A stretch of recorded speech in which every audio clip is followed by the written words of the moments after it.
Hello बच्चों, नमस्कार। एक बार फिर स्वागत है आपका आपके अपने YouTube चैनल फिजिक्स की आत्मा पर। जी हाँ बच्चों, 10th के मैथ्स के अंतर्गत हम प्रश्नावली 4 पर पहुंच चुके हैं ना। तो हमने इसके पहले प्रश्नावली 4.1 के जो क्वेश्चन नंबर फर्स्ट है उसके मोस्ट आईएमपी 2 क्वेश्चन मैंने करवाए थे और मैंने उसमें बताया था कि आपको चेक करके बताना है कि निम्नलिखित समीकरण द्विघात समीकरण है या नहीं है। तो आज जो क्वेश्चन हम करने जा रहे हैं इसमें आपको वापस से वही क्वेश्चन मैंने आपको दिया है, रिपीट है क्वेश्चन कि जांच कीजिए क्या निम्न समीकरण द्विघात समीकरण है। तो सबसे पहले आपको द्विघात समीकरण है या नहीं है इसको पता करने के लिए इसका मानक रूप पता होना चाहिए। द्विघात समीकरण का मानक रूप या इसका हम कहे स्टैंडर्ड फॉर्म है ना, या इसका व्यापक रूप भी इसको बोलते हैं, व्यापक रूप है ना। तो मानक रूप या व्यापक रूप जब हम द्विघात समीकरण की बात करते हैं तो क्या बनता है, A X square plus B X plus C बराबर 0। बस इसमें एक कंडीशन है, a does not equal to क्या होना चाहिए, 0 के बराबर नहीं होना चाहिए। यदि यहाँ पर a का मान 0 हो गया और x स्क्वायर में हम 0 का गुणा करेंगे तो पूरा समीकरण 0 हो जाएगा। तो क्या बचेगा, केवल bx प्लस c, क्योंकि bx x की घात 1 है तो फिर ये द्विघात समीकरण नहीं बचेगा, है ना। यहाँ पर b 0 हो सकता है और c का मान भी क्या हो सकता है, 0। मतलब b का मान भी 0 हो सकता है और c का मान भी 0 हो सकता है। केवल क्या 0 नहीं हो सकता है, तो केवल a का मान 0 नहीं हो सकता है। यदि ऐसा समीकरण अपने को कोई देखने को मिलता है तो हम बोल सकते हैं कि वो द्विघात समीकरण है। तो आइए हम क्वेश्चन को हल करते हैं। यहाँ पर मैंने इसके पहले जो 2 क्वेश्चन करवाए थे उसमें आंसर आया था कि ये द्विघात समीकरण है और इसमें आएगा नहीं है ना। तो मैंने दोनों प्रकार के क्वेश्चन आपको मिक्स करवाए है ना। तो देखिए पहला क्वेश्चन आपको अपन हल करते हैं, 3rd नंबर का क्वेश्चन है ये। आपको ब्रैकेट में आपको दिया है x - 2 * x + 1 इक्वल टू आपको दिया है x - 1 और ब्रैकेट में दिया है x + का 3। तो इसको सोल्व करने की सिर्फ एक ही मेथड है कि इन दोनों जो ब्रैकेट में अपने को जो वैल्यू दी है x - 2 x + 1 x - 1 और x + का 3 इनका आपस में इंटू करना पड़ेगा। तो देखो इंटू करने का बहुत आसान तरीका है। सबसे पहले हम x को लेंगे, किसको लेंगे हम, x को, और x का इंटू पहले x के साथ में करेंगे फिर 1 के साथ में करेंगे। फिर हम लेंगे -2 को, फिर -2 का इंटू पहले हम x के साथ में करेंगे फिर +1 के साथ में करेंगे। ये इंटू करने का तरीका होता है। तो अपन गुणा करते हैं, यहाँ पर x का गुणा x में करेंगे तो क्या आएगा, x की घात 2, x का गुणा 1 में करेंगे प्लस का 1 और प्लस के 1 से तो प्लस का क्या जाएगा x, फिर ऋण 2 का गुणा x में करेंगे तो ऋण का क्या जाएगा 2x, फिर ऋण 2 का गुणा धन 1 में करेंगे तो ऋण का क्या जाएगा 2 आ जाएगा बराबर में, है ना। वापिस से हम गुणा कर देते हैं क्योंकि हमने एक साइड का तो गुणा कर दिया, अब इसका गुणा करेंगे। वही गुणा करने का तरीका है कि पहले x को लो और इस पूरे ब्रैकेट के साथ में गुणा करो। तो x का गुणा अपन करते हैं, x का गुणा x में करेंगे तो x पे घात कितनी जाएगी, 2 आ जाएगी, x स्क्वायर हो जाएगा ये। फिर x का गुणा धन 3 में करेंगे तो ये x भी प्लस का और ये भी आएगा प्लस का, तो कितना जाएगा 3x हो जाएगा, है ना, दोनों धन धन के थे। फिर ऋण 1 का गुणा x में करेंगे तो ऋण का x आ जाएगा और ऋण 1 का गुणा 3 में करेंगे तो ऋण का क्या जाएगा 3 आ जाएगा, क्योंकि ये ऋण का है और ये का है धन का है। तो ऋण का गुणा जब धन में करते हैं तो उत्तर हमेशा ऋण में आता है ना। तो ये आपकी वैल्यू हो जाएगी यहाँ पर। अब हम इनकी तुलना करेंगे। देखो ये जो पूरा समीकरण है बराबर में अपने को क्या लाना है, 0, तो इसको उठा के बराबर किधर ले आओ तो बचेगा x स्क्वायर प्लस, अब चाहो तो आप इनको जोड़ लो हटा लो, है ना, जोड़ लो हटा लो। x में से ऋण का 2x जाएगा तो केवल ऋण का x बचेगा, क्योंकि 2x ये जो माइनस का 2x है, 2x है इसमें से अपने को प्लस का x घटाना है तो ऋण का क्या बचेगा x, 2x में से x गए तो x बचेगा। तो यहाँ पे लिखा मैंने ऋण का x और ऋण का क्या बचा यहाँ पे 2 बराबर में। देखो यहाँ पर बराबर में जो वैल्यू उनको देख लो, ये x स्क्वायर, ये 3x प्लस का है धन का है बड़ा है तो इसमें से ऋण का x घटाएंगे तो क्या बचेगा। देखो यहाँ पर वापस से मैं लिख के बता रहा हूँ, 3x में से ऋण का x घटाना है तो केवल क्या बचेगा 2x और धन का बचेगा, क्योंकि बड़ी संख्या काय की है, धन की है 3x। तो यहाँ पर आ जाएगा x पे घात 2, यहाँ पर बच जाएगा धन का 2x और ऋण का क्या बचेगा यहाँ पर 3 बचेगा, है ना, ऋण का क्या बचेगा अपना 3। अब इनको बराबर कर लो, ये थोड़ा सा मैं वैल्यू लिख रहा हूँ यहाँ पे x स्क्वायर ऋण x और ऋण 2 यहाँ पर अपनी बची थी, है ना।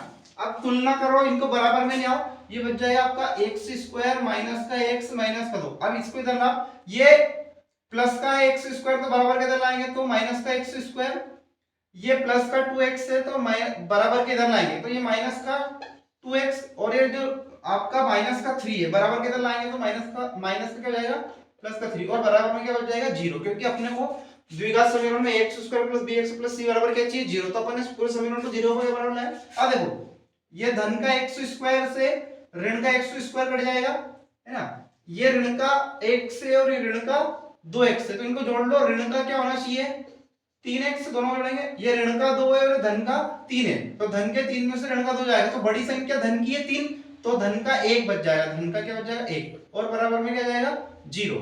तो चाहो तो आप इसमें ऋण का गुणा भी कर सकते हो, तो इसको लिख सकते हो 3x ऋण का 1 बराबर में क्या जाएगा 0। मैंने क्या किया, इसमें भी ऋण का गुणा कर दिया, तो ये धन का हो गया, इसमें भी ऋण का गुणा कर दिया। ये धन का था तो भाई क्या कर दिया अपन ने, ऋण कर दिया, और बराबर में क्या जाएगा 0 आ जाएगा, है ना।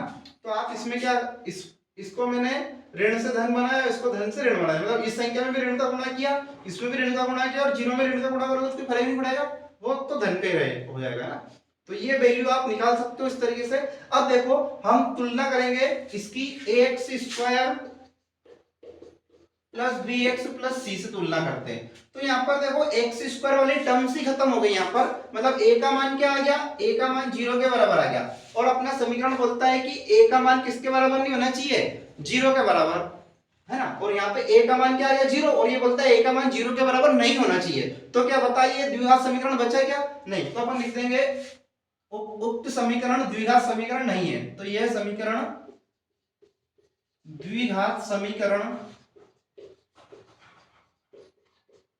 नहीं है, यह समीकरण द्विघात समीकरण नहीं है ना। कारण क्यों है, क्योंकि a का मान क्या आ गया यहाँ पर 0 आ गया, है ना। तो इस तरीके से अपन ये जांच करके बता सकते हैं कि दिया हुआ समीकरण द्विघात समीकरण नहीं है ना बच्चों। अब चलते हैं अपन अगले क्वेश्चन की ओर। फटाफट आप इसका स्क्रीनशॉट ले लीजिए, इसको उतार लीजिए, और अगला क्वेश्चन आप मेरे साथ साथ हल कीजिए, ताकि आपको पूरा समझ में आए ना।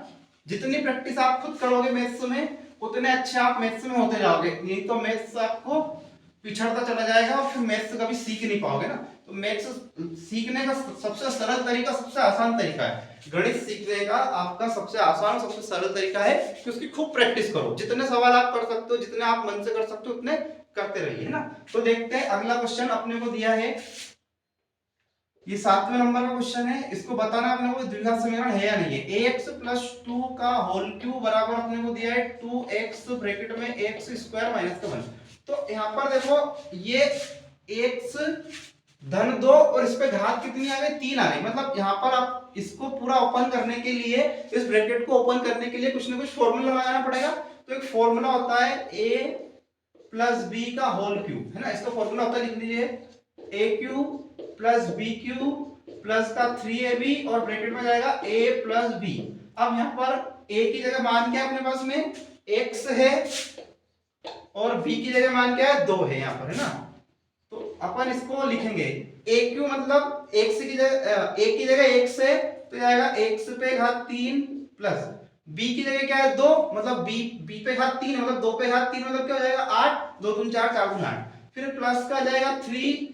अब a की वैल्यू कितनी है x, और b का मान कितना है, गुणा में यहाँ पे 2 आ जाएगा, और प्लस में आ जाएगा x, और धन का क्या जाएगा 2 आ जाएगा, है ना। अब इसको सोल्व कर लो, जाएगा x पे घात 3, ये जाएगा कितना आपका धन का ये 8, और ये जाएगा 3 दूने 6x, और ब्रैकेट में x प्लस का 2।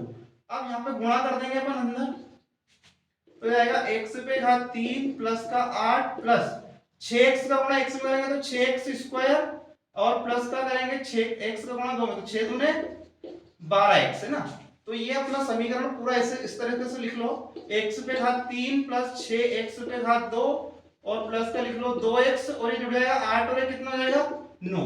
मतलब इसको जब अपन ने x पे घात 2 और इस पे घात 3 थी, ब्रैकेट के अंतर्गत x प्लस 2 पे होल का 3 थी, जब इसको पूरा अपन ने फॉर्मूले से खोला तो इसका आंसर आया वो लिख लो, x पे घात 3 प्लस 6x स्क्वायर प्लस का आया 2x और प्लस का आया 9 बराबर 2x का गुणा x पे घात 2 पे करो तो क्या जाएगा 2x पे घात 3 आ जाएगा, ये इस पे घात 1 और इस पे 2 2 है कितना जाएगा 3, फिर 2x का गुणा ऋण 1 में करोगे तो कितना जाएगा 2x हो जाएगा। अब अपने को बराबर में 0 चाहिए, तो इसको बराबर किधर लेके आओ, 2 बचा x पे घात 3 प्लस का 6x स्क्वायर प्लस का 2x प्लस का 9, और इसके इधर लाएंगे तो ये हो जाएगा माइनस का 2x पे घात 3, और जब ये माइनस का 2x बराबर के इधर लाएंगे अपन तो प्लस का क्या हो जाएगा 2x, और बराबर में क्या जाएगा 0, क्योंकि अपने को बराबर में 0 चाहिए, है ना।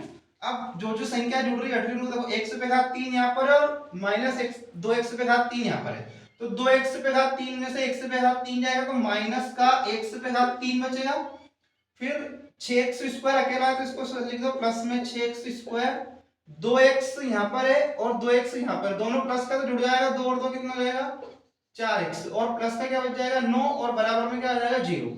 ये पहली वाली संख्या अपने को हमेशा धन में चाहिए, तो इसमें ये इसमें पूरी संख्या में अपन ऋण का गुणा करेंगे तो हो जाएगा धन का x पे घात 3, ऋण का 6x स्क्वायर, ऋण का 4x, ऋण का 9 और बराबर में 0। मैंने पूरी संख्या में क्या गुणा कर दिया, ऋण का गुणा कर दिया, तो ये समीकरण आया।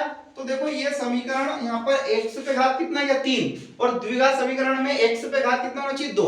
हालांकि यहाँ पर 2 है 6x स्क्वायर, लेकिन उसके पहले इससे बड़ी घात क्या आ गई 3 आ गई, तो ये त्रिघात समीकरण है। ये कौन सा समीकरण है, ये त्रिघात समीकरण है।